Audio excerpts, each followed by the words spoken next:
From the promise of a long-awaited turn to the dark side in the lead-up to a game-changing pay-per-view being scuppered by a new clothing line, to a highly anticipated breakup being put on the back burner so a star could go shake their hips on national television. I'm Gareth from What Culture Wrestling, and here are 10 times WWE quit storylines for weird reasons. Number 10, Rey Mysterio committing his future leaves KO high and dry. It's been a massively stop-start few years for the former Universal Champion, with it regularly feeling as though Kevin Owens is simply being used as a utility man to fill in the blanks, rather than a star who could realistically take up a spot as one of WWE's current top stars. Another example of this most definitely being the case in recent memory came during the early days of the crowdless era in the company. KO famously battled Seth Rollins within an empty performance center at WrestleMania 36, and was set to continue his war with the Architect in the months that followed. That was, as reported by the Wrestling Observer Radio around the time, until Rey Mysterio finally decided to re-sign on the dotted line and commit his future to Vince McMahon's promotion. As we all know, the former World Heavyweight Champion would kickstart a never-ending program with the Monday Night Messiah shortly after. But you do have to feel for KO. He'd just stolen the show with his fellow former NXT champion, and was then nudged into obscurity for his troubles due to a legend deciding to stay put. Number 9, new era sees multiple storylines culled.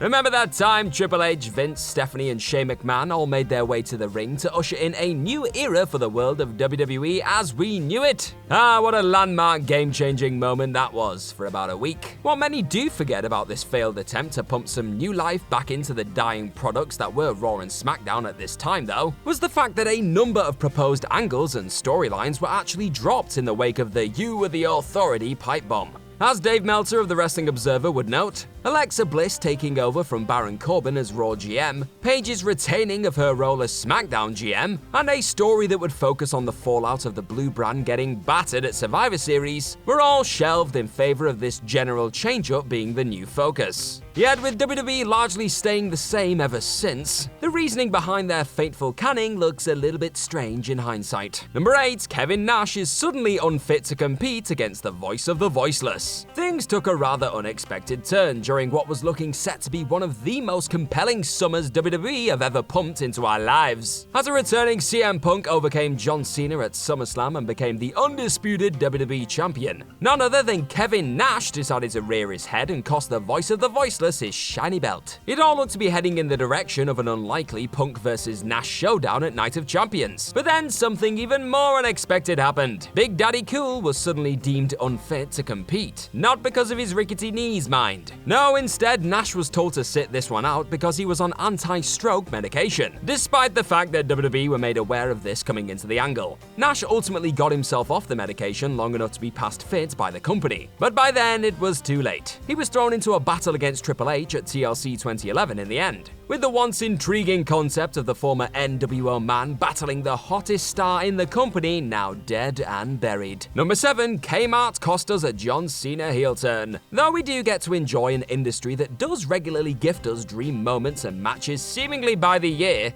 there are still those few opportunities to do something truly exciting that fans will never really get over being missed. The ever-elusive John Cena heel turn undoubtedly falls into this category, but there was actually a moment in time when it appeared that Super Cena giving in to the dark side was genuinely on the cards. As the company's main event scene was being dominated by the monumental Cena vs Rock program that spanned 2 WrestleManias, the idea was to have Cena go bad during the pair's epic 2011-2012 feud. However, there was just one little issue Vince McMahon couldn't see past, that being the fact that K-MART had just introduced a big new clothing line with Cena's face plastered all over it. Sensing that Cena becoming a villain could affect this rollout, the boss aborted the planned turn that Cena himself was very much on board with up to that point. Number 6, Lacey Evans' pregnancy gets in the way of her affair with Ric Flair. The year 2021 has certainly been a memorable one for the Nature Boy, but largely for the wrong reasons. Months before his unsettling actions on the plane ride from hell were once again brought into the spotlight, Ric Flair found himself slap bang in the middle of one of the most cringe-inducing storylines in recent memory. Romantically linked with Lacey Evans on screen, all signs seem to point towards the former Marine and Charlotte Flair coming to blows at WrestleMania 37. Thankfully, Nature, in the form of Evans genuinely becoming pregnant, thankfully not actually with Ric's kid, FEUD, opted to get in the way of a program just about nobody actually wanted to see progress further than it already had. Flair has since revealed that neither he or his daughter were fans of the creative direction the company went down with the feud as a whole.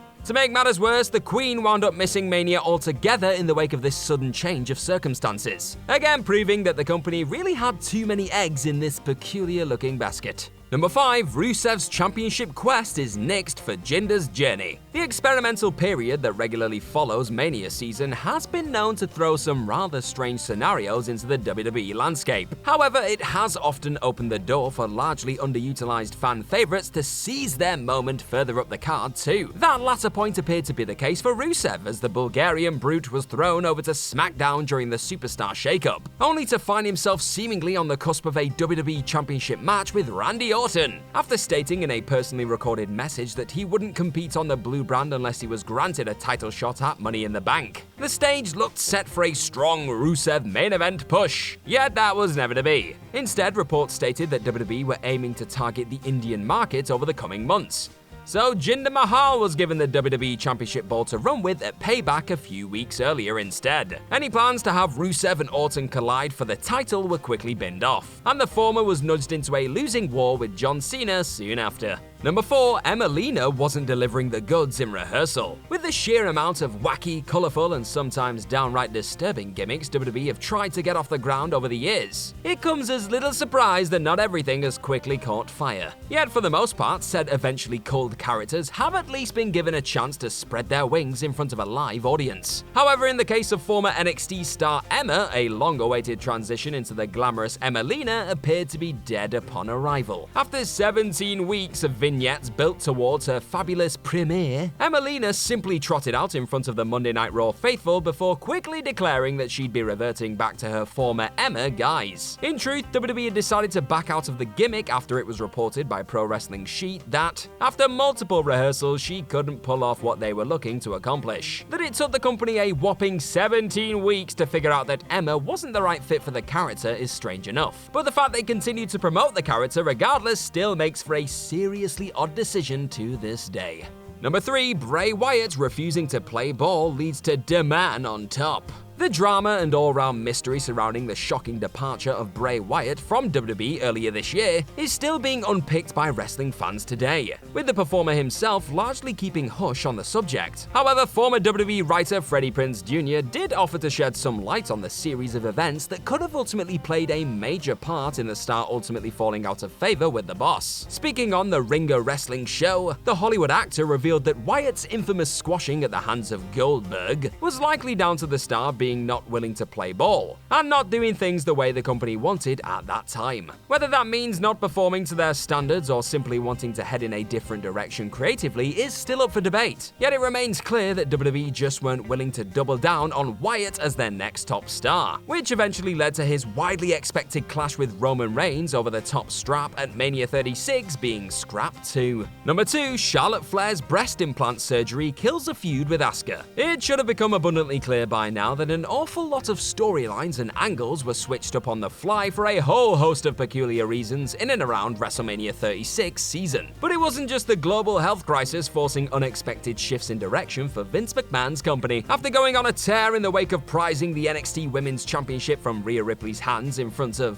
well, nobody, Charlotte Flair suddenly found herself strapless after just 63 days as your reigning black and gold champ. Never fear though, as WWE reportedly had plans to catapult the Queen straight back into a title program on Monday nights opposite the Empress of Tomorrow, according to Dave Meltzer again. Yet the company clearly weren't anticipating another one of their biggest stars being forced to take some time off. On the back of Becky Lynch already exiting to become the mom, Flair was suddenly shelved due to needing further breast surgery and written off television via Nia Jax's vicious attack. As it goes, Flair and Asuka would then eventually go on to win tag gold together upon the former's return. Number 1, Miz and Morrison's implosion takes a back seat to Dancing with the Stars. True to WWE form, a move fans had been clamoring for ever since John Morrison finally decided to pop back up in Vince McMahon's playground, soon got shuffled into the background for the balmiest of reasons, with the pair of Miz and Morrison teaming together for the better part of 2 years. Their eventual implosion left fans eagerly anticipating a much-deserved singles run for the former Impact World Champion. Yet it soon became evident that Miz was in no position to kickstart the blood feud necessary to push his former pal further up the card post-breakup. He had stars to dance with after all. A grudge match was made for the next week on Raw and sharply binned off as the former WWE champion limbered up for his stint on Dancing with the Stars. But maybe the weirdest part of all of this is the fact that WWE must have clearly known the journey their man was about to embark on. So why force the split right now in the first place? For now, a Miz Morrison meltdown is on ice until the Awesome One finishes off shaking his hips, leaving Johnny Drip Drip thoroughly up in the air until further notice. And that's our list. Know of any other times WWE quit storylines for weird reasons? Let us know all about them in the comment section right down below, and do not forget to like, share, and click on that subscribe button. Also, be sure to head on over to whatculture.com and find some more incredible articles just like the one this video you are watching is based on. I've been Gareth, as always, from What Culture Wrestling. Thank you for clicking on this video today, and I'm sure I'll see you very, very soon. Bye-bye!